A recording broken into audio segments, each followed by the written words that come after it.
what is, okay.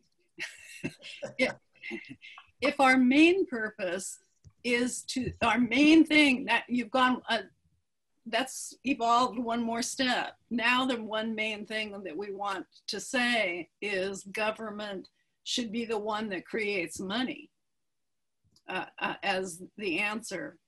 So I think then we have to ask, what is the best story to tell to, if the question is, what is the role of, what should the role of government be in the creation of money? And the one main thing we want to say about it is it should be, money should be created by government.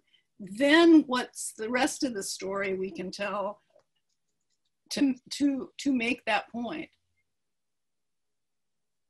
Yeah, yeah. Well, I mean, if the thing that we could say is that you know, these were the investments that the government made, and the funding mechanism itself is, you know, obviously challenging to understand exactly how that works, and there's a lot of debate, as a matter of fact, you know, with our sort of, as you'll say, disagreement with MMT on taxes don't fund spending. So yeah, I guess you could think of it in those terms as well. You know, I'm kind of wondering, I know this is an example presentation that maybe you have to use, but it seems far afield from money. If you want a historical example, what about Lincoln's greenbacks that Ellen Brown's information not only funded 40% of the Union effort in the Civil War, but also the Transcontinental Railroad. Yep. That's, Zarlenga would regularly cite that. Of course, that's one of the historical examples, and there are others that Zarlenga would cite regularly. But that was the reference that he would most commonly cite, and the greenback movement is something that is directly in alignment with the Alliance. I think that's a great point. And as you pointed out, that really is directly connected. I want to acknowledge how helpful it is to look at what is your main question and what is the main thing you want to get across, because we've moved from talking about technology and the role government had in it to examples that are about the money system. Yeah, that's a good point, Virginia, that our focus here is on how the government can have a positive effect with investment. And that was the point of this. But to bring up the greenbacks, that is a very good example historically of how government issued money can have a positive effect on society. So I view that as sort of like very correlated, and it's the same sort of strategy that we use for understanding how do we create a viable policy structure, and determining that through historical examples is the way to do that. So if we led off with the power though of the greenbacks, what kind of imagery do you think would be powerful in hooking an audience about how important the greenbacks were to winning the Revolutionary War? I always found it interesting. The back of the greenback itself was red. Oh, really? I didn't know that. I thought, isn't it red? Isn't the back of the greenback red? The text. Yeah. So do you think a picture of the greenbacks themselves? Yes. Yeah. It totally depends on your audience. I only just learned about all these 3 examples yesterday in the newbie session. So quite new to this idea, but I was thinking just from the perspective of also telling stories that other people relate to in diverse ways. I think emphasizing how the economic system incentivized our whole dependence on slavery during that time. And it's funny because we had like an increase in automation, And then there was also an increase in like the physical demand on people's bodies, which is just counterintuitive with like the creation of the jinn. And that just tells you that it's the whole supply and demand thing that's really screwed up. So bringing it back to like that historical example might be useful and relatable to different types of audiences. Okay. Okay, and if you were giving a title to that section on your point, what would you pick? Probably tie in racism in some way, or that's tough. Yeah, like the gin machine, cotton machine, and not a history major. I don't know enough examples on the top of my head.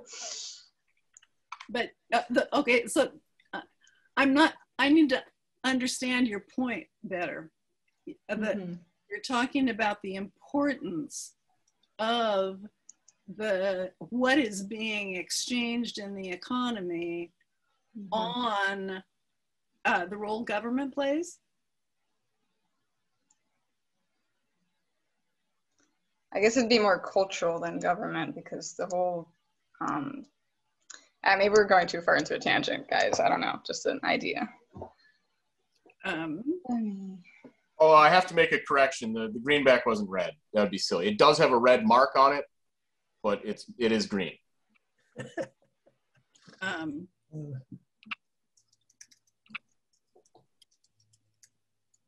I'm just going to put it in as the power of the economy versus government as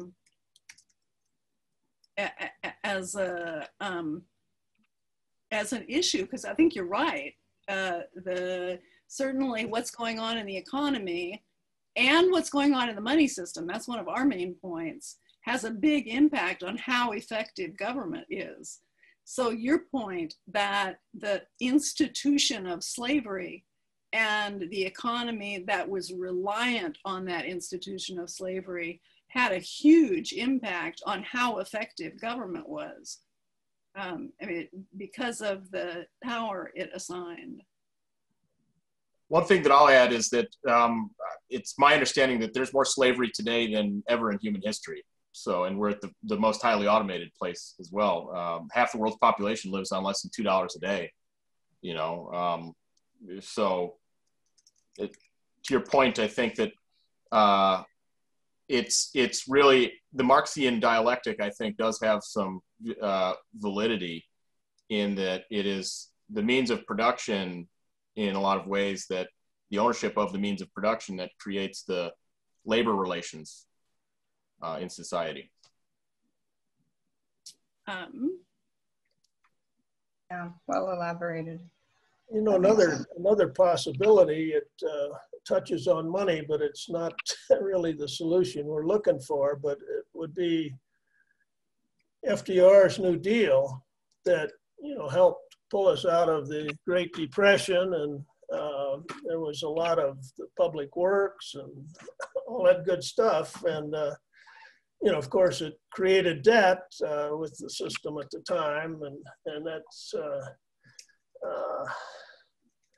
wasn't really dealt with per se, but the government did do some good stuff then that helped the country pull out of the Depression.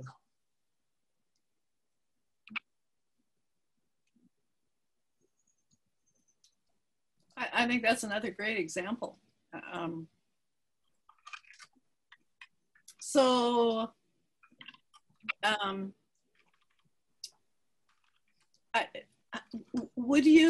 I think what we're going to do, if I can talk Mike and Tabitha into it, is moving forward, really working on this to create an effective short presentation. And so in the time that we've got, I think if we can do a lot of brainstorming, then if you'd like to join us in doing that, that'd be great. Otherwise, we will use your good thoughts to refine an impressive presentation that incorporates everything we've learned. So how would you include Mike's examples of, he actually has two that, I mean, he has a lot. He has a whole list of things government has done. And certainly the supporting, it may be that what's really important about ENIAC is that it represents the developing big technology that no individual long-term technology technology that requires long-term investment.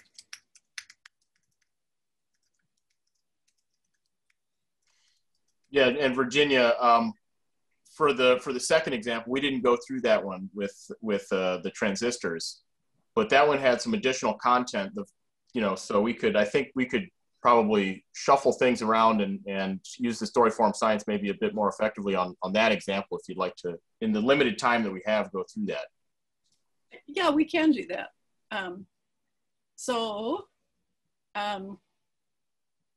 Here we are. Okay. So let me, if you don't mind, I'm going to jump in and talk about transistors. So again, this was a slide that was originally from the 2015 AMI presentation. And as you can see, this one has reduced text and it has maybe some good pictures.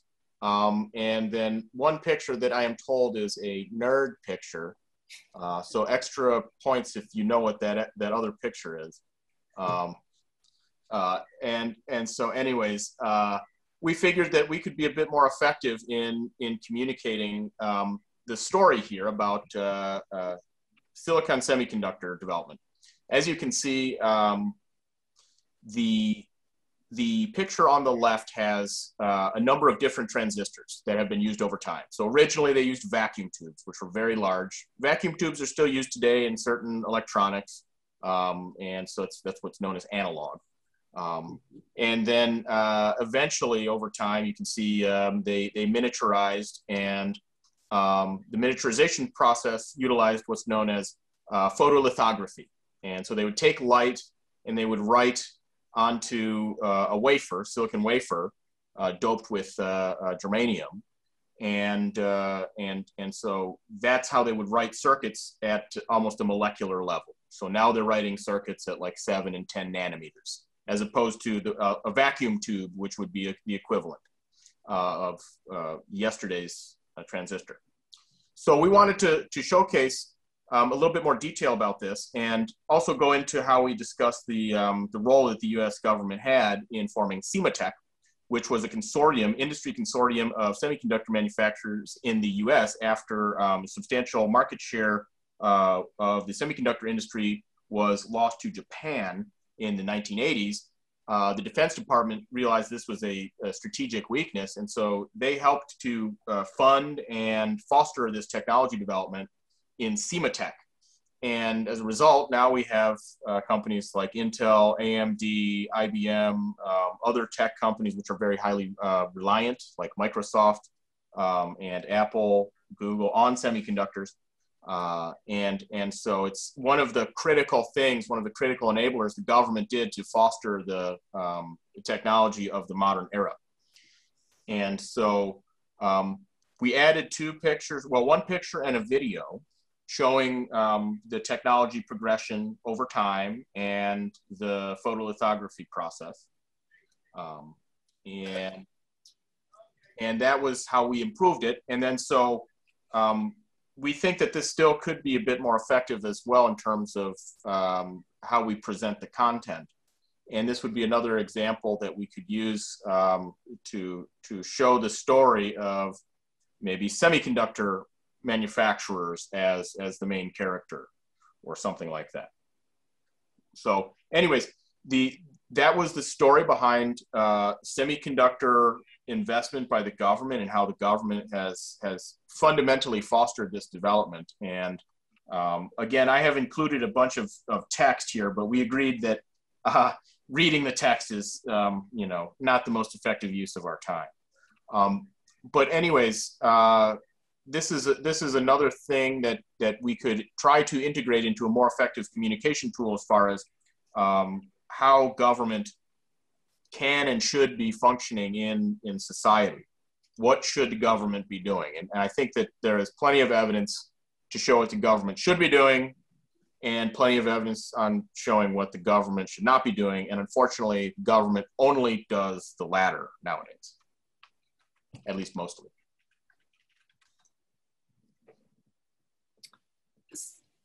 So what I'm noticing is we have effectively shifted to looking at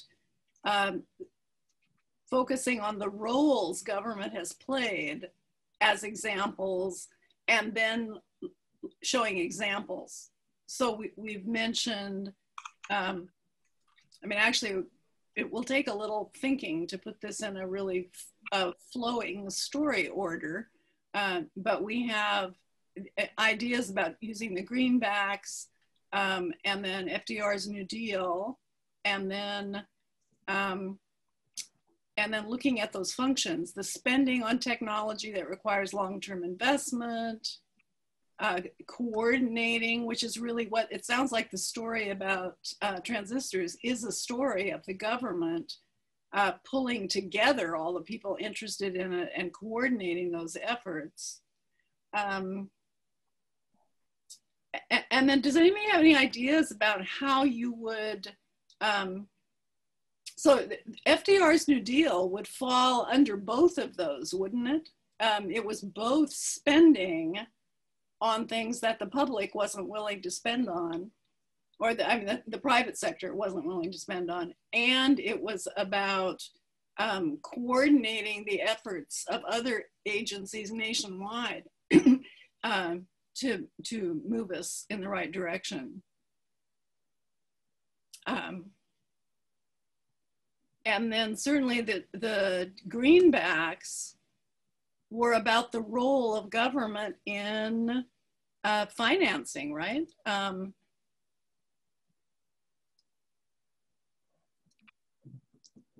Yes, definitely. It was not only the creation of the money, it was the financing. How they I understand that Lincoln administration actually went to the banks and they wanted like 30% interest in order to do the financing. So we'll do it ourselves.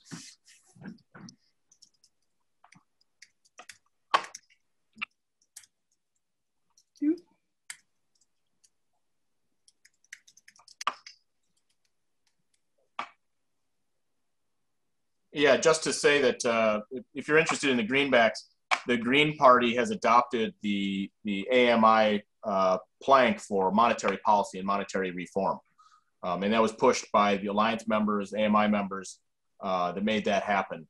You know, so even Howie Hawkins is an avowed greenbacker. He doesn't really talk about that much because I'm not sure why, but you know, Howie Hawkins, the Green Party presidential candidate, is a greenbacker, and he has attended the AMI conferences in the past.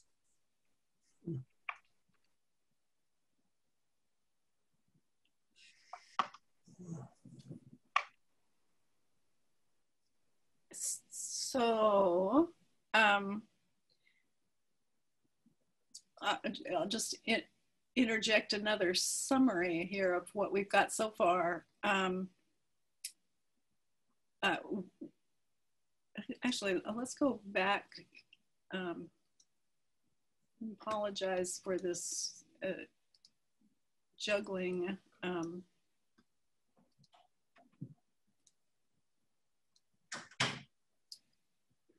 So if we go back to telling the story, and our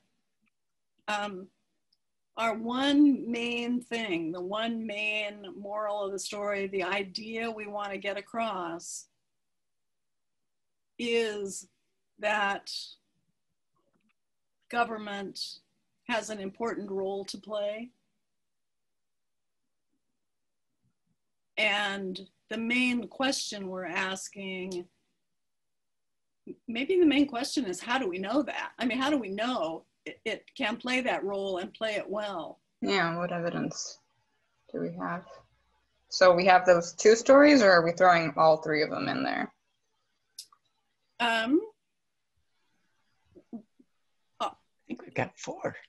4. Yeah, we do too. How do we want to look at them as, so. Or we want to group them as, in some cases they're coordinating and in some cases they are supplying the funds. Maybe we can have the 3 stories and have each story representative of one of those functions. Does that make sense? Yeah. So the spending, the coordinating, and the financing, the spending, and the coordination. And when they do that, what we end up with is, well, number 1, we want a revolution. And number 2, the New Deal, we had, what, 30 or 40 years of prosperity. We did have a revolution, and we can do it again. Yeah, and a really solid middle class. And then step 3, the coordinating, we ended up with extraordinary technology. Mm-hmm. So the final results are that when we return that power to create money to the government, we can amplify all of those results. We can amplify prosperity. We can amplify our middle class. We can amplify our sovereignty. That's our better world. So by my reckoning, we have 2 more minutes. So the idea is that this would train us for when we go lobbying and talk to our representatives about this, or is this for general people when we're trying to persuade our friends about just money? Both. And I'm hoping one outcome of this is that that we're gonna put this into a very short, very visual video that we can upload to our YouTube so that we are answering that very important question Mike asked, and set us on this path to figure out a really good way to tell that story. And if you're interested in joining us as we hash it out and perfect it and come up with a final product, and you're welcome to do that. And then I just wanted to say I'm really grateful for your stumbling along with us as we our plan was to put ourselves on the spot, and we knew the presentation could be improved. Mm-hmm. Yeah. And I love that you guys really helped us get to making sure we were asking the right question. Mm-hmm. That was an important contribution, which we'll make use of. And we have 1 more minute. Does anybody have a last word? Well, yes, I'd like to say thanks everybody for participating here today. I hope this session was useful and I hope you learned something. I know that we— How do we follow up and connect with what you're doing next? Oh, certainly. In the time we have remaining, if you can go to it, Virginia, if you have those links, and we'll post it into the chat as well. And then we do have regularly occurring technical review meetings that happen every Friday. And we encourage you to become a member as well. And you can participate in the committees if you are available. And Tabitha is one of our managing directors, and I saw her making a note that you'd be interested in working with us on the